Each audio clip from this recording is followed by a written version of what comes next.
आखिर अकाज़ा की स्टोरी ही सबसे ज़्यादा सैड क्यों मानी जा रही है, जबकि डीमन स्लेयर में हमें कई सैड स्टोरी दिखाई जाती हैं। ग्योतारो की दिखाई जाती है, ड्रम डीमन की दिखाई जाती है और भी कई सारी सैड स्टोरीज दिखाई जाती हैं, लेकिन सिर्फ अकाज़ा की स्टोरी को ही क्यों मेन हाईलाइट पॉइंट मिल रहा है। चलिए आज की इस छोटी सी वीडियो में हम इसी बात को डिस्कस करेंगे। उससे पहले आप चैनल को सब्सक्राइब कर दीजिए अगर आप नए हो।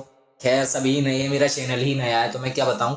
आप लोग चैनल को सब्सक्राइब कर दिए जिससे आप पुराने बन जाओ, मेरा चैनल भी थोड़ा बहुत ठीक ठाक लगने लगे। आपके सपोर्ट की मुझे बहुत ज़्यादा ज़रूरत है। तो चलिए बिना कुछ कहे वीडियो को करते हैं स्टार्ट। देखिए, सबसे पहले मैं थोड़ी सी बात करना चाहूँगा ग्योतारो की। ग्योतारो से लोग क्यों रिलेट नहीं कर पा रहे हैं। देखिए, ग्योतारो की स्टोरी मेरे पॉइंट से सबसे ज़्यादा सैड है। इससे ज़्यादा सैड स्टोरी किसी की भी नहीं है। जो अभी मैं हाल फिलहाल में जो इन्फिनिटी कैसल मूवी आई वहाँ तक की बात कर रहा हूँ।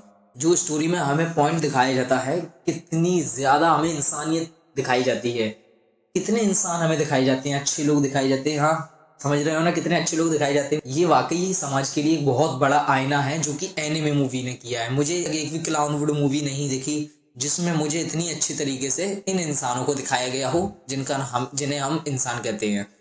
इनकी इंसानियत दिखाई जाती है हमें, ये कितना बदसूरत लोगों से प्यार करते हैं, कितना उन्हें रिस्पेक्ट देते हैं, हमें ये सब दिखाया गया। वो भी एक तरफ। फिर भी हम जैसे लोग ग्योतारो से रिलेट नहीं कर पा रहे हैं। अब बताइए आप, इससे ज्यादा सैड स्टोरी है ही नहीं डीमन स्लेयर में, और फिर भी लोग ग्योतारो को भूल ही गए हैं। ग्योतारो की स्टोरी आए जहाँ आई थिंक मुझे याद है काफी टाइम हो गया है, लेकिन ये इन्फिनिटी कैसल जो अभी आई है इसमें हमें अकाज़ा की स्टोरी दिखाई जाती है। लोग पागल हो चुके हैं, इंस्टाग्राम पे रील बना रहे हैं, पता नहीं क्या क्या कर रहे हैं। हालांकि मैंने मूवी देखी थी, मुझे बहुत अच्छी लगी। मांगा के हिसाब से स्टोरी नहीं दिखाई गई है, थोड़ा बहुत चेंज है, मैं कहूँगा काफ़ी भी चेंज है मेरे पॉइंट ऑफ व्यू से। करते हैं बात दूसरे पॉइंट की, जिससे आप 101% कन्फर्म हो जाएंगे कि लोग अकाज़ा की स्टोरी को ही क्यों हाईलाइट कर रहे हैं।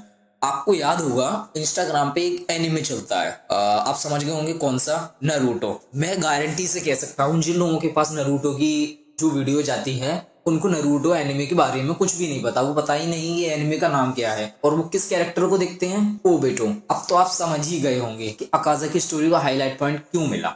ओबेटो की स्टोरी जो हमें वन साइडेड लव दिखाई जाती है, मुझे पता है बहुत दुखी स्टोरी है। अकाज़ा की टू साइडेड थी और ओबेटो की वन साइडेड है। मेरे हिसाब से ओबेटो की स्टोरी ज्यादा सैड है, तो लोग इसलिए रिलेट कर पा रहे हैं क्योंकि उनको लव स्टोरी में बहुत ही ज्यादा इंटरेस्ट है हमारी इंडिया की ऑडियंस को। आप देख लीजिए, कोई भी लव स्टोरी के ऊपर मूवी बन जाए लोग पागल हो जाते हैं, इंस्टाग्राम पे हर जगह ट्रेंड पे चला देते हैं उसको। आप समझ रहे होगे मैं किस के बारे में बात कर रहा हूँ। लोग लव स्टोरी को बहुत ही ज्यादा पॉइंट देते हैं, इसीलिए अकाज़ा से लोग रिलेट कर पा रहे हैं। ग्योतारो की स्टोरी भर भर के हमें दिखाया गया कि एक जो अपने मुंह से नहीं कह सकता, जो वैसे लोग होते हैं लोग उनको एक्सेप्ट नहीं करते हैं, उनको बुरा भला कहते हैं, पता नहीं कुछ लोग शापित कहते हैं, कुछ भी कहते हैं। मतलब हर चीज खूबसूरती मायने नहीं रखती, लोगों को नहीं समझ में आएगा। मेरे हिसाब से इंडिया की ऑडियंस को ये स्टोरी नहीं अच्छी लगी। कई लोग कहते हैं, मुझे पता है, मैं कई लोगों को जानता हूँ जिनको ग्योतारो की स्टोरी अच्छी लगी, लेकिन लोग अकाज़ा की ही स्टोरी को मेन पॉइंट देंगे। अब अकाज़ा की स्टोरी के बारे में बात करें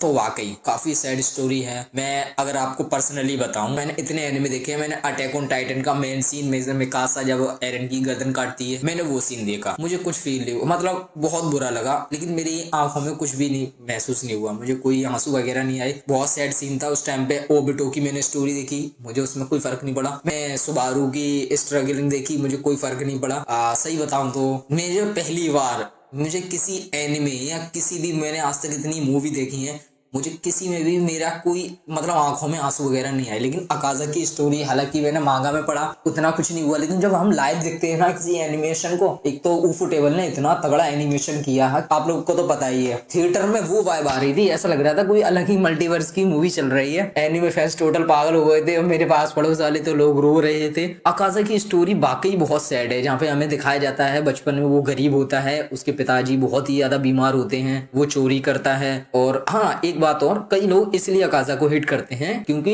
वो चोरी करता था। और ये एक बात बताओ, आप में थोड़ा बहुत सेंस है या नहीं, एक छोटा बच्चा जिसके पिताजी बीमार, जिसका कोई रिलेशन वाला नहीं, कोई रिश्तेदार नहीं, कोई फ्रेंड नहीं, कोई आस पड़ोसी नहीं, कोई उसको बैकग्राउंड सपोर्ट नहीं, वो क्या करेगा, वो के दुकान में काम करेगा जाके। वो बच्चा है, आप मान सकते हैं हरी लकड़ी होती है, हर तरफ मुड़ जाती है, जब वो बड़ी हो जाती है तो वो टूट जाती है। सेम वही वो बच्चा था। वो जिस डायरेक्शन में जाता उससे कोई हटा सकता था और हटाया भी उसको उस डायरेक्शन से। लेकिन ये ज्यादातर लोग एक ही सोच के रहते हैं, जो उसके टैटूज बना दिए जाते हैं, उसको अच्छे तरीके से पनिश किया जाता है। काफी, मैं क्या बताऊं, बहुत ही बुरी तरीके से उसको मारा जाता है। उसके कुछ वो बरते वगैरह पड़ गई थी, उसके 3 टैटू बना दिए थे। बोला तू मॉन्स्टर का बच्चा है, तू डीमन का बच्चा है, तेरे दांत थे जब तू पैदा हुआ था। इस तरीके से हमें ये दुनिया दिखाई जाती है, जो कि वाकई अभी भी कुछ लोग ऐसे हैं, ऐसे ही बर्ताव करते हैं छोटे बच्चों के साथ। ठीक है, अब स्टोरी आगे बढ़ती है। पिताजी उसके खत्म हो जाते हैं, फिर उसको मास्टर उसको मार्शल आर्ट सिखाते हैं, जिसके बाद हमें कोयुकी दिखाई जाती है। कोयुकी हाकुजी के मास्टर कोयुकी की देखभाल के लिए उसको बोलते हैं। धीरे धीरे कोयुकी हाकुजी को पसंद करने लगती है। फिर वो उसकी एक विश होती है कि दोनों लोग जब वो ठीक हो जाए तो वो आतिशबाजी देके एक साथ, ये उसकी विश होती है। फिर वो प्रपोज करती है अकाजा को। अकाजा अपने पिताजी के पास जाता है, जैसे हम लोग नॉर्मल लाइफ में जाते हैं, जब अपने बड़ों के पास जाते हैं, जब हमें कोई चीज़ को अच्छी लगती है हम खुश होते हैं। अकाजा का कोई बड़ा था नहीं, तो वो अपने पिताजी की कब्र के पास जाता है। जब लौट कर जाता है तो कुएं के पानी में चलने वालों ने जहर मिला दिया था। जिसके बाद हमें आगे की स्टोरी दिखाई जाती है। अकाजा अकेले ही 1 वर्सेस आई थिंक, मुझे याद है तो 67 लोग थे, उनको मारता है। और ऐसा वैसा नहीं मारता, इस तरीके से मारता है कोई डीमन भी क्या मारेगा। लिटरली उसने उन लोगों को मारा था जिनके कुछ लोगों के हाथ में तलवार थी और लोग तलवार निकाल रहे थे। बहुत ही अच्छे तरीके से मारता है। मैं तो सेटिस्फेक्शन उस वक्त मेरा था ना, Oh wow, I haven't any words, but I can explain my words. मैं क्या बताऊँ, उस वक्त जो मेरे अंदर सेटिस्फेक्शन था ना, मजा आ गया देखकर। जब उसने उन लोगों को मारा, वो एक औरत बोलती है रुक जाओ, वो नहीं रुकता, सबको मारता ही चला जाता। उसको दुनियादारी को उस बंदे से घंटा ही मतलब नहीं था। वो कहता तुम पूरी दुनिया एक तरफ, मैं अकेला एक तरफ, मुझे किसी से मतलब नहीं, मेरी दुनिया उजड़ चुकी है 2 बार, मुझे किसी से कोई फर्क नहीं पड़ता।